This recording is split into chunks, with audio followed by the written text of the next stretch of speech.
उसके शहर में वो आखिरी शाम, जब एक तरफ मेरे सूरज था तो दूसरी तरफ चांद। अचानक बादलों ने सूरज को घेरना शुरू कर दिया, मानो जैसे मुझे घेर रही हों उसकी यादें और मुझे रोक रही हों फिर एक रात ठहरने के लिए। धीरे धीरे मौसम रंग बदलने लगे थे और ढलती शाम मुझे याद दिला रही थी मेरे जाने के वक्त का। अब हमें चलना चाहिए, उसने अपनी घड़ी में देखते हुए कहा। वही घड़ी जो मैंने उसको तोहफे में दी थी।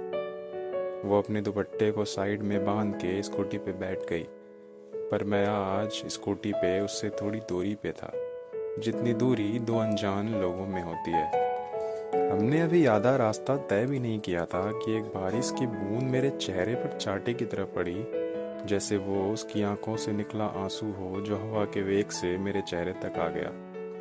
बारिश तेज होने लगी और स्कूटी की रफ्तार थोड़ी कम। मुझे शायद उसके साथ थोड़ा वक्त और मिलने वाला था। एक तरफ जहां मेरा बस स्टॉप अब धीरे धीरे करीब आ रहा था, तो दूसरी तरफ बहुत तेजी से उसका शहर पीछे छूट रहा था, और छूट रहा था लगभग 3 हफ्तों का साथ। मैं सोचने लगा, काश ये समय यहीं रुक जाए, काश कोई बहुत बड़ा तूफान आ जाए जिससे वो एक बार और मुझे रोक ले। तभी उसने स्कूटी अचानक से रोकी तो मैं अपनी ख्याली दुनिया से बाहर आया।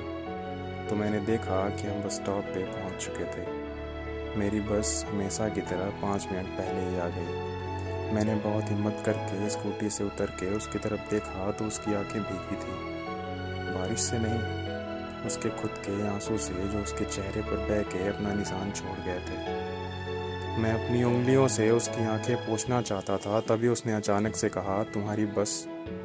उसको पता था अगर मैं इस समय उसके करीब गया तो जो आंसू उसने अपनी आंखों में दबाए थे वो उसकी आंखों से छूट जाता और फिर मैं भी टूट जाता।